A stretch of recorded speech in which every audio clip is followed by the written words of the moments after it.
Welcome to பணியும் வாய்ப்பும்.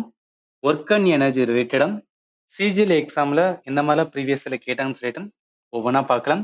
இதுல முதல் question, what kind of energy is associated with falling coconut, speeding car, rolling stone and flying aircraft? இது என்ன எனர்ஜில வந்து டைப் ஆஃப் எனர்ஜி அப்படின்னு சொல்லிட்டு வந்து நம்ம லேர்ன் பண்ணியிருந்தோம்னா இந்த கொஸ்டின்ஸ் வந்து ஈஸி. அதாவது நல்லா கவனிக்கிறேன். கைனெட்டிக் எனர்ஜி அப்படின்னு சொல்லுவோம், தமிழ்ல இயக்க ஆற்றல் அப்படின்னு சொல்லுவோம். இங்க பாருங்களேன், இப்போ மீட்டியார் வந்து வருது, நம்ம வந்து வாக் பண்றோம், ஏதாவது நம்ம வந்து இது மேல இருந்து விழுகிறோம், இல்ல ஏதாவது ஒரு பாலை வந்து த்ரோ பண்ணி படிக்கிறோம், இல்ல வந்து ஏரோப்ளேன் வந்து ஃப்ளை ஆயிட்டு இருக்கு. So இது எல்லாமே என்ன சொல்லுவாங்கன்னா பெஸ்ட் எக்ஸாம்பிள் ஆஃப் வந்து கைனெட்டிக் எனர்ஜி, இயக்க ஆற்றல். அதாவது ஒரு பொருள் இயக்கத்துல இருக்கும்போது அந்த பொருள் என்னன்னா ஒரு எனர்ஜியை கொண்டிருக்கும். அந்த எனர்ஜிக்கு பேரு கைனெட்டிக் எனர்ஜின்னு சொல்லுவாங்க. அதனால இந்த கொஸ்டினுக்கு ஆன்சர் என்ன வரும் அப்படின்னா பி தான் வரும். ஏன்னா கேள்வி பாருங்க, ஃபாலிங் கோகனட் மேல இருந்து கீழே விழுகுது, விழும்போது என்ன, அந்த ஏதாவது ஒரு பொருள் மூவிங்ல இருந்தாவே என்ன, அந்த பொருள் ஒரு எனர்ஜி கொண்டிருக்கும். அதனாலதான் வந்து இது வந்து kinetic energy. Same for speeding car, rolling stone, flying ஆன ஏர்கிராஃப்ட். மிச்சம் இருக்கிற வந்து இந்த பொட்டன்ஷியல் எனர்ஜி இருக்குல்ல, பொட்டன்ஷியல் எனர்ஜி நிலையாற்றல்னு சொல்லிட்டு நம்ம தமிழ்ல சொல்லுவோம். அதாவது இந்த ரோலர் கோஸ்டர்லாம் போகும்போது இப்ப மேல ஏறுமா, இப்படி மேல ஏறும்போது நல்லா கவனிச்சுன்னா கீழ இருந்து மேல போகும். மேல போகும்போது என்ன, மூவிங்ல இருக்கு, அதனால வந்து கைனெட்டிக் எனர்ஜி கெயின் ஆகும். பட் ஒன்ஸ் மேல வந்தனே நல்லா பாத்தீங்கன்னா ஒரு ஃபிராக்ஷன் ஆஃப் த செகண்ட் வந்து இந்த நிக்கும் பாத்தீங்கன்னா, அப்படி ஒரு பொருள் கைனெட்டிக் எனர்ஜில இருந்து வந்து ஒரு நிலையை நிக்கும் பாத்தீங்கன்னா, அப்படி நிக்கும் போது அந்த பொருள் என்னன்னா ஒரு பொட்டன்ஷியல் எனர்ஜி கெயின் பண்ணிருக்கும், நிறைய ஆற்றல வச்சிருக்கும்னு சொல்லுவாங்க. இது வந்து உலகத்துல இருக்க எல்லா பொருளுமே இந்த மாதிரி கண்டிஷன்ல இருந்துச்சுன்னா அந்த பொருள் என்னன்னா ஒரு எனர்ஜி கொண்டிருக்கும். அந்த எனர்ஜிக்கு பேரு பொட்டன்ஷியல் எனர்ஜி. அது மூணாவதுல இருக்கிற ரேடியன் எனர்ஜின்னு இருக்குல்ல, ரேடியன் எனர்ஜினா ஒண்ணும் கிடையாது. இங்க பாருங்களேன், இப்போ எலக்ட்ரோ மேக்னட்டிக் வேவ்ல இருக்கிற எனர்ஜி, கிராவிடேஷனல் ஃபோர்ஸ்ல இருக்கிற எனர்ஜி, இதெல்லாமே என்ன சொல்லுவாங்கன்னா ரேடியன் எனர்ஜி அப்படின்னு சொல்லுவாங்க. அடுத்து எலாஸ்டிக் எனர்ஜி, அதாவது ஒரு ஸ்ப்ரிங் இருக்கு, ஸ்ப்ரிங்கை நம்ம கையால் அமுக்குறோம், இல்ல ஒரு லப்பரை வந்து நம்ம இழுக்கிறோம் அப்படின்னு வச்சுக்கலாம். அப்படி இழுக்கும் போது அந்த ஸ்ப்ரிங் அமுக்கும் போது ஒரு எனர்ஜி என்ன ஆகும் அப்படின்னு பாத்தீங்கன்னா ஸ்டோர் ஆகும்னு சொல்லுவாங்க.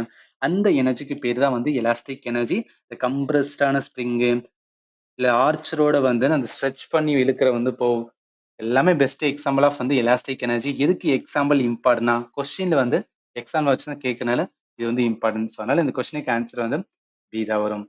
அடுத்து போயிடலாம். அடுத்து ஒரு கொஸ்டின் தான் வந்து கேட்டிருக்காங்க, அப்படியே அட்டாச் என்ன பண்ணிக்கலாம்னா ரேடியோ ஆக்டிவிட்டி. இந்த சாப்டர்ல எப்படி கொஸ்டின் கேட்டுக்கான்னு சொல்லிட்டு ஒவ்வொன்றா பார்த்துலாம். நான் எதுக்கு ஒவ்வொரு சாப்டரா கொடுத்துருக்கேன்னா உங்களுக்கு தெரியும் எந்த சாப்டர்ல எந்த கொஸ்டின்ஸ் வந்து கேட்கறாங்க. ஒரு சாப்டர் வந்து ப்ரிப்பேர் பண்ண போனா அந்த சாப்டர்ல பர்டிகுலர் நான் எதை ப்ரிப்பேர் பண்ணணும், அதுக்காக தான் வந்து நான் தனித்தனியா வந்து கொடுத்துருக்கேன்.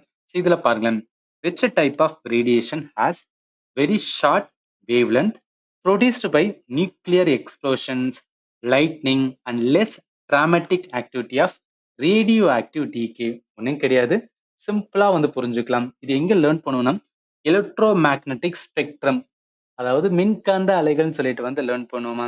இங்க கொடுத்துருக்கோம் பாருங்களேன், இப்போ gamma rays, X ray, UV, visible light, infrared, microwave, radio wave, இது எல்லாம் தான் என்ன சொல்லணும் எலக்ட்ரோ மேக்னட்டிக் ஸ்பெக்ட்ரம் வந்து சொல்லுவோம். இதுல இந்த காமா ரேலேருந்து ஆரம்பிச்ச ரேடியோ வேவுக்கு போகும்.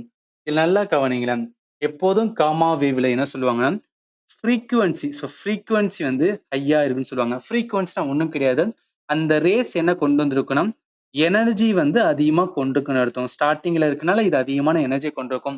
போக போக போக என்ன ஆகும்னா எனர்ஜி கம்மியாகும். ஸோ அதனால ரேடியோ வேவ்ல ஃப்ரீக்குவன்சி என்ன சொல்லுவாங்கன்னா ரொம்ப லோவா இருக்குன்னு சொல்லுவாங்க. ஒரு கான்செப்ட் இருக்கு, இது நம்ம இந்த சவுண்ட்லயே வந்து லேர்ன் பண்ணுவோம். சவுண்ட்லயும் சரி அண்ட் ஆல்சோ எலக்ட்ரோ மேக்னட்டிக் ஸ்பெக்ட்ரத்துலயும் சரி என்ன லேர்ன் பண்ணுவோம்னா ஃப்ரீக்குவன்சி இன்வெர்ஸ்லி, அதாவது inversely proportional to wave length அப்படின்னு சொல்லுவாங்க. அப்ப என்ன, ஃப்ரீக்குவன்சி ஹையா இருந்துச்சுன்னா வேவ் லென்த் வந்து கம்மியா இருக்கும். இதுதான் இந்த இடத்துல மீனிங்.